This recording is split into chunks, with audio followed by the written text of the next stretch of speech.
Oi pessoal, tudo bem? Bom dia, porque aqui é bom dia. Hoje é dia 16 de janeiro de 2024. Não esquecendo que o mês de janeiro é o mês em que trabalhamos na temática Janeiro Branco, né? Que é a promoção da paz na alma, né? O combate ou enfrentamento ao adoecimento mental, tá? E a afirmação da saúde mental, preservação da saúde mental.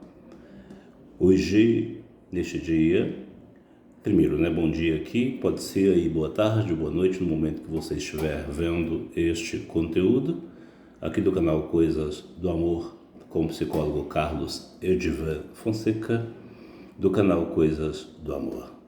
Desejo que cada um esteja bem, e que ainda que seja numa necessidade extrema de luta para o alcance da dignidade pessoal, felicidade, harmonia consigo mesmo, com o seu universo pessoal, que seja uma luta abençoada e nunca uma luta enfraquecida, tá? Uma necessidade extrema das pessoas lutarem para a realização do seu ser, tá? Tomar um cafezinho aqui, aceita um cafezinho? Pessoal, hoje tocar no assunto ainda muito pertinente no contexto da ansiedade e das frustrações.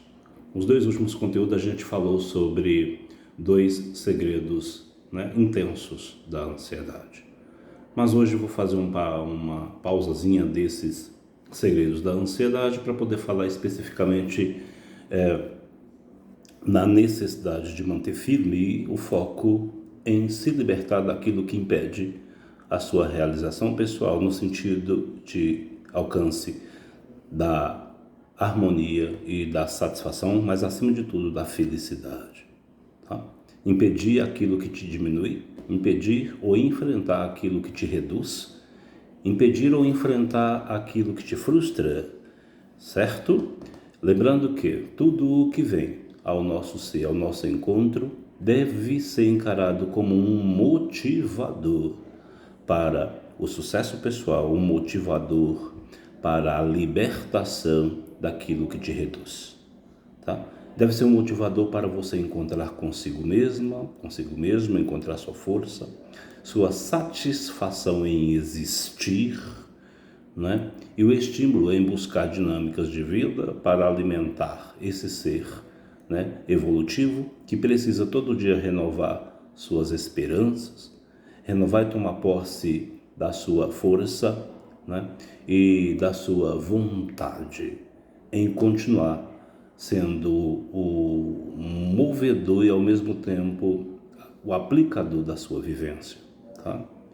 Quando a gente está enfrentando uma batalha complicada, enfrentando uma questão difícil, né, que diz respeito à vida pessoal, mas essa questão é entranhada por meio dos valores sociais, né, por meio de interesses de um grupo maior, porque querendo ou não, por mais que as nossas necessidades são individuais, muitas delas básicas, outras mais evoluídas, mais complexas, né, e mais completas, mas não deixam de ser individuais, ainda que sejam individuais, é recheada de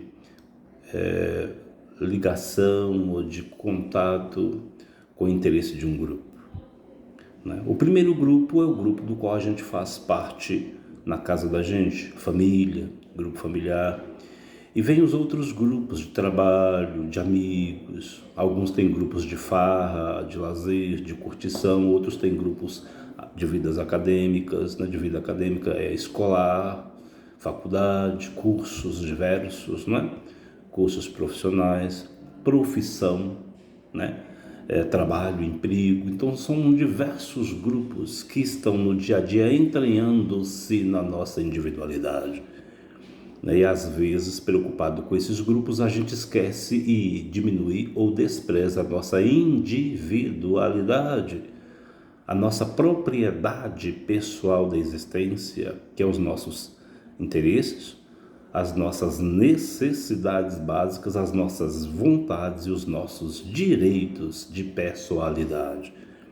Então a gente atrela muito a nossa interpretação de sequência da vida, é muito atrelada por nossa decisão aos grupos externos. Ou seja, deixa de ser algo meu, que afeta a minha pessoalidade de forma individualizada, e eu permito que esse algo pessoal meu seja refletida ou seja invadida até pelas curiosidades de terceiros, pela invasibilidade, que as pessoas são invasivas, né, às necessidades dos outros, sem que seja solicitado essa invasão ou essa participação. As pessoas tendem a querer participar, muitas vezes simplesmente pela vivência, pela rotina de serem exibidas, de serem intrometidas. Outras pessoas querem participar por uma noção ou um desejo de estar ajudando, tentar diminuir aquilo que acha que é sofrimento ou que será sofrimento para o outro. Então todas essas questões são meramente invasivas, ainda que a pessoa esteja preocupada com você ou que você esteja preocupada com a pessoa, tem que administrar uma noção básica. Aquilo que é do outro, o outro precisa experimentar, vivenciar, enfrentar e, se necessário, a pessoa buscar ajuda. A gente não pode impedir o outro de sofrer. A gente pode sim torcer para o outro. E quando o outro nos procurar, a gente falar a opinião que a gente entende como pessoa humana. Você nunca vai poder falar como alguém que entende do sofrimento do outro, da realidade do outro. Você pode dar exemplos da sua realidade e o outro vai avaliar se compensa ou não. Pegar a sua realidade, seu modelo, seu exemplo e seu conselho como um ponto para reflexão no contexto da solução do seu problema. Mas não é assim que acontece. Naturalmente as pessoas são invasivas e outras são muito permissivas. Permite o tempo inteiro que a insegurança de outros mine a sua vontade, diminua a sua sensação de autonomia e de poder em resolver situações conflituosas, porque as pessoas estão praticamente acessíveis demais à adesão dos outros aos problemas individuais ou à abertura à adesão dos outros aos problemas individuais. Faz com que aconteça um desrespeito natural, um desrespeito muitas vezes até inocente, mas é desrespeito, né? Em invadir e tentar solucionar a vida do outro. E às vezes a gente entra também numa questão com uma esperança enorme, com uma decisão forte, né? E ao lidar com situações ou questões íntimas do problema, surge na pessoa uma espécie de desânimo, uma espécie de insegurança.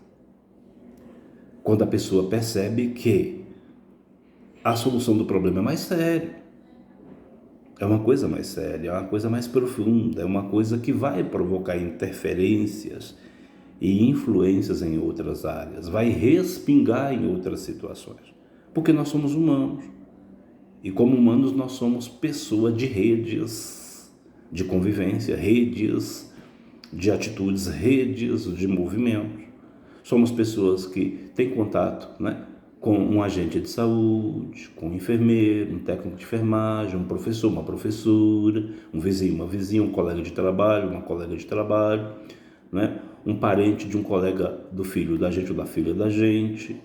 Então a gente é uma pessoa que tem contato com redes de relações e relacionamentos humanos.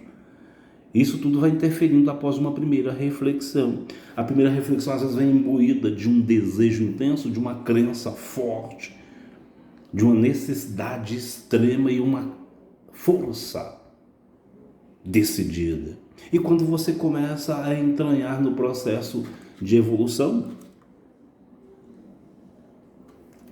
aí surge, né, as questões internas, as dúvidas internas que provocam inseguranças. É especificamente no que diz respeito, por exemplo, ao rompimento de um relacionamento. As pessoas percebem que aquele relacionamento não é mais para existir porque não tem como se realizar como casal.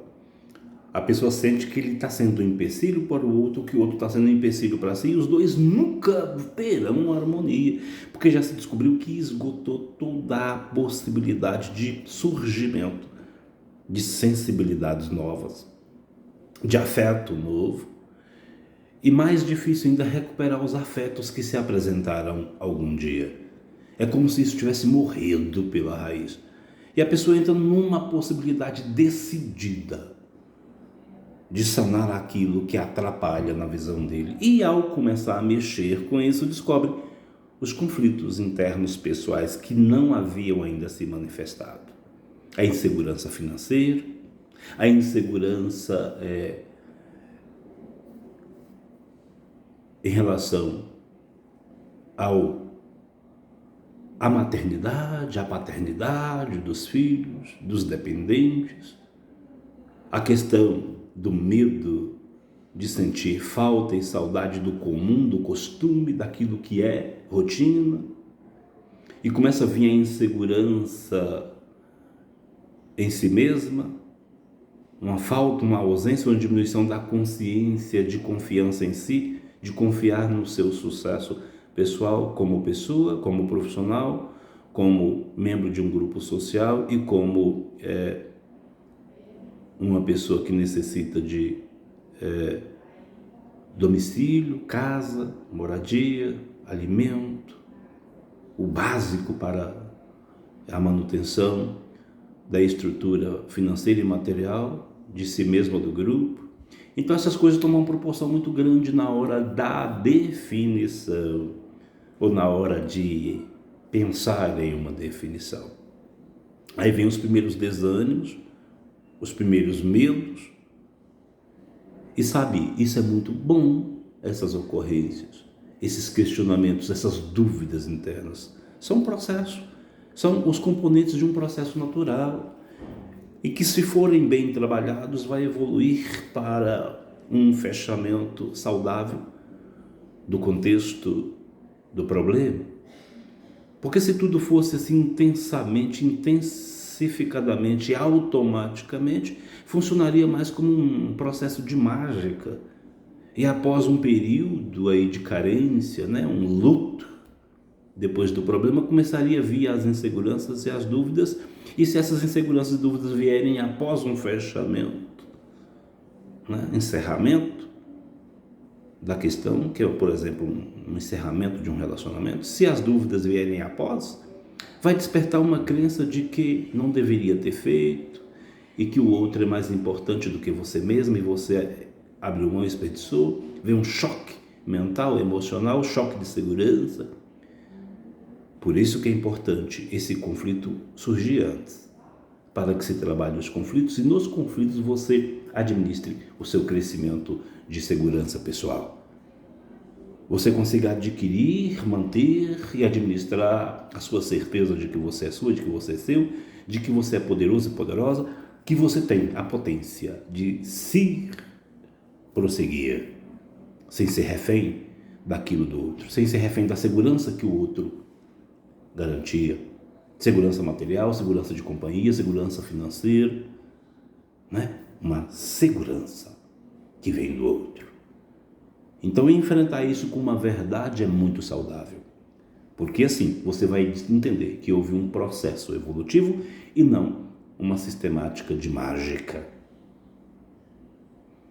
É sim um milagre de resgate, um milagre de auto-resgate, um milagre de autoencontro, de autovalorização, de autoafirmação. É um milagre que você vai produzindo com toda a força divina que há dentro já de você para administrar o seu universo, para manter o que te cresce, o que te favorece, permitir chegada de novas forças favoráveis e expulsar forças e sensações que te prejudicam. afastar do que não é para ser e juntar com aquilo que já era para ser seu ou que já é seu e você mantinha distante por desconhecimento ou simplesmente por negligência, devido ao comodismo e ao conformismo da vida que levava. Então é muito importante falar sobre isso. Quando vier o desânimo, não desista. Procure entender mais, estudar mais sobre isso, averiguar mais sobre isso, porque o desânimo e o cansaço é justamente uma experiência de verdade, de realidade, que você vai ter que enfrentar todos os dias da vida após a solução, da crise, ou no relacionamento, ou na carreira profissional, no cargo, na função, ou no processo de tratamento. É muito necessário a gente encarar esses momentos difíceis de crises e de dúvidas, porque o encarar disso nos prepara para uma vida mais firme, mais corajosa, mais poderosa, porque se terá enfrentado a dificuldade maior e terá vencido. Aí vai entrar no processo natural de caminhada, ainda que solo, ainda que sozinha ou sozinho, mas uma caminhada com crença em si mesmo, com crença no divino que habita em você e que te dá a chance de ser livre, sua e seu, para se encontrar e assim encontrar com aquilo que é para afirmar na sua vida com sucesso, com autonomia, com saúde mental, emocional, psíquica e com satisfação de ser pessoa, de ser você. Um abraço no peito, um beijo na alma, fique bem. Curta o canal Coisas do Amor com o psicólogo Carlos Edivan Fonseca, divulgue esse conteúdo, dê um joinha, que é o like, nesse conteúdo e em todos os outros conteúdos que você vê no canal e que entender que são agradáveis e favoráveis às pessoas, à saúde das pessoas, saúde mental, saúde social e saúde psíquica, e assim evoluindo para uma saúde espiritual. Um abraço no peito, beijo na alma, fique bem. Assista, curta e divulgue o canal Coisas do Amor com o psicólogo Carlos Edivan Fonseca.